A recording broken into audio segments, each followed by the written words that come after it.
رامین ارسال تند و تیز، ضربه سری که زده میشه.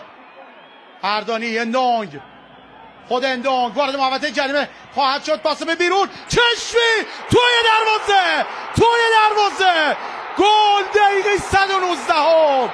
چه وقتی، چه زمانی اندونگ توپ رو برد و توپ در دروازه قرار گرفت.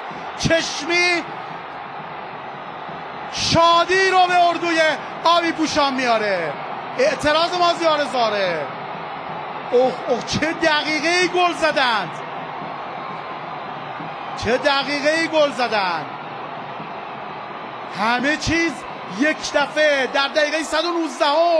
چه ضربه بغل پای با دقتی زد، چه پاس خوبی اندونگ داد.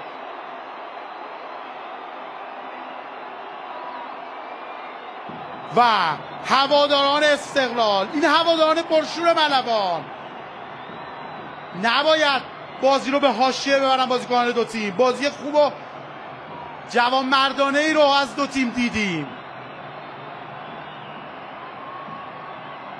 انصافا تیم ملوان هم خیلی خوب کار کرد تا به این جای کار. هنوزم نمیشه بگی بازی تموم شده. هواداران استقلال در تصویر آهسته اندونگ چه پاس رو به بیرونی داد، چه پاس کاتبکی داد و این ضربه هر چقدر به بدن خودش کش آورد، فرق بازی